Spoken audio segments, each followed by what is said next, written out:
Hello everyone, welcome back to the channel. Today I'm going to be talking about how to get more rear grip, and I've come up with 7 ways that I can talk about in this video that are going to get you that. So first things first, we're going to start with the diff. Now the diff is probably the most important thing that's going to give you the feeling of how much grip you have. So if you're feeling, especially coming out of the corners, like your car's really sliding around and just doesn't want to square up, go in a straight line, then you're definitely going to want to have a ball diff in. Now, a ball diff compared to a gear diff makes your car feel like it drives in a much straighter line coming out of the corners, whereas a gear diff can make your car feel like it carries on turning on throttle, which is good in high grip scenarios to give you on power steering, but in low grip, you want that straight drive that you get from a ball diff because it allows drive to be transferred to the inside wheel, doesn't put the power to the outside tyre, and try and loop you around as much. The other thing to think about with the diff is, with a ball diff, if you've got a really old knackered one in there, that could start to act a bit more like a gear diff again, where it wants to turn on the power. So you want to make sure, if you really are limited for traction, that you've got a good ball diff in. People ask like, at what point do you know that the ball diff is too old, if you know what I mean? It's one of those things you kind of just need to get a bit of a feel for. If you can, if it's really loud and properly sounds like you're grinding some pepper in there, it's probably worth changing. So, yeah, that's kind of the thing with the diffs. What they do is, again, a lot of these things won't actually physically give your car more traction, but it will make you feel like you have more grip when you're driving around the track, which is what you want. So, that's kind of the thing with like a ball diff. It almost works like a traction control in a way. It just lets the tyre that is light take the power and spin up, rather than driving the tyre on the ground at the outside. So it's one of those things, it's going to feel like more grip, and it's going to give you the confidence to push, especially out of the corners. The next thing is toe in. So again, mainly what you're controlling is the amount of grip that you have, especially on power. Can make a difference off power as well with the toe in. So toe in, obviously, you're angling your 2 hinge pins on your rear arms more towards each other. Again, this is rear toe in I'm talking about. So, yeah, your rear tyres end up more pointed towards each other. That sort of activates them even as you're driving in a straight line, because they're sort of obviously fighting against each other slightly. And that can affect how much grip you have sort of coming into the corners off power. It usually does feel like a little bit more, but it can go the other way depending on what setup you have and stuff. But definitely on power and exiting corners, you are going to feel like you have much more rear traction with more toe in. It's going to fishtail around less and want to drive in a straighter line.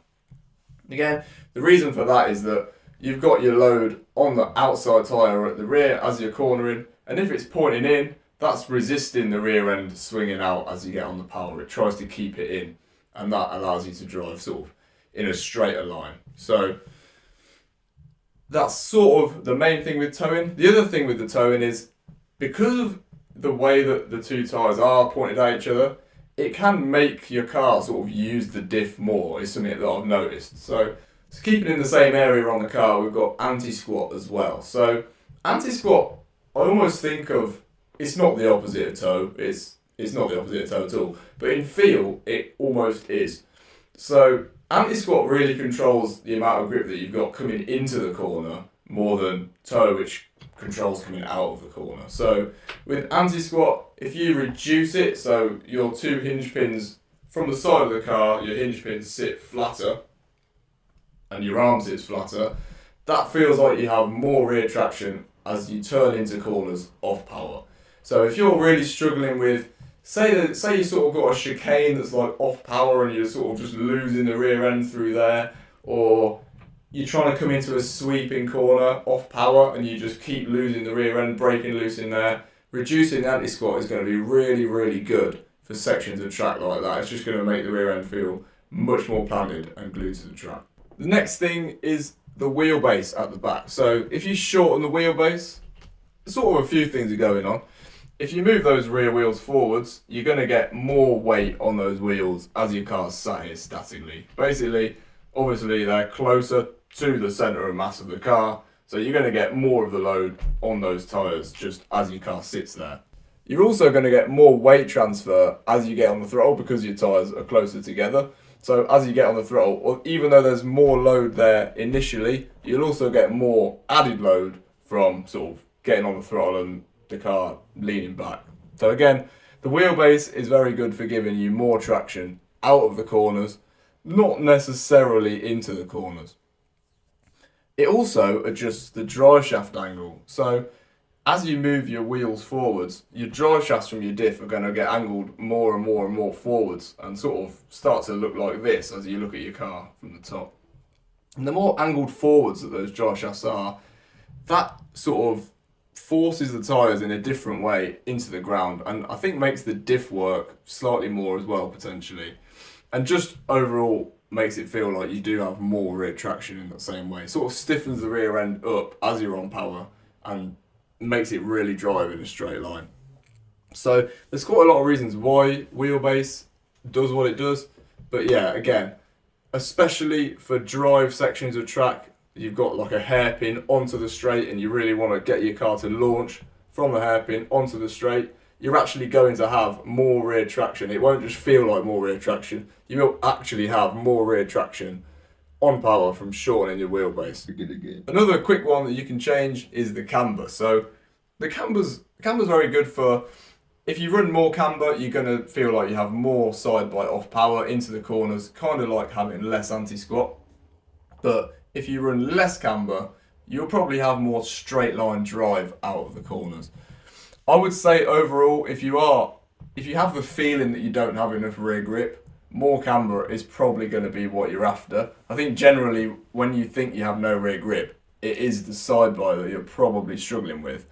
So could be worth trying more camber for sort of longer sweeping corners. If the rear end is sort of flicking out, again, try that more rear camber. It might help you. Another one similar in a way to camber is hexes. So you've got narrow hexes, wide hexes, all the way from 4mm to 7mm that you can run on the back of the car. So usually, to me, I think there's quite a few different opinions on this one, but to me, it usually feels like narrow hexes, especially into the corners, give you more traction. So as you turn in, off throttle, you're going to feel like you have more rear traction with narrow hexes.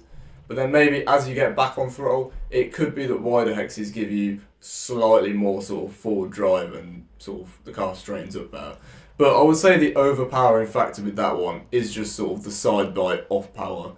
Usually feels like narrow hexes have more. To me, whenever I change it, that's what it feels like. So the last one is the wing. So there's obviously quite a bit you can do with the wing. If you want more rear grip, generally the best idea is to run more in your rear wing. So run more gurney in here. Don't cut as much out, don't cut as far down. Don't maybe cut the holes in the wing. Yeah. The only thing with that is you could start to struggle with jumping. So usually a lot of the time you need to cut this down far enough so that as you're in the air, if you have a big jump, your car doesn't pitch backwards in the air. So that's something that you're going to have to watch. And obviously where that's going to make the difference is mainly in high speed sections of track, because that's where you've got the most airflow over it. So in the tightest hairpin on the track, you're probably not going to feel much difference running more wing. But where you are going to feel it is in a very fast sweeping corner where you're carrying a lot of speed and you're going through there quickly. You've got that airflow on the rear wing, which is going to hold the rear end where it is a lot more, and probably take some weight off the front tyres in order to move the balance rearwards. So that's it. That's the 7 things that we're going to talk about in this video. There are obviously more things you can do to get more rear grip. This is just sort of what I've talked about in this video. And yeah, a lot of these changes do probably affect more than just rear grip. They're going to affect bump handling, how consistent your car is, things like that. A lot of the things I spoke about, we do already have videos about, which will be in much more detail about those things. And we may do other videos in futures of things sort of like how to make your car handle the bumps better, where some of these changes may reappear. So yeah, hopefully you've enjoyed it. You might want to try some of these things for yourself, see how you find it, and yeah, we'll see you in the next one. Also, what you're going to get is more weight transfer. What does that say? You know, if it's really loud and properly sounds like you're grinding some pepper in there, it's probably if it's proper if it gets really old and it starts to sound like there's, you know, something really bad happening in there, then I'm trying to say something which isn't funny now. No, But you have to say it now. If it's if it's properly loud, if it starts to get really loud and it sounds like you're sort of grinding pepper in there. I can't remember what I was even leading on from now at this point. Are we gonna have to end it? Yes. Okay.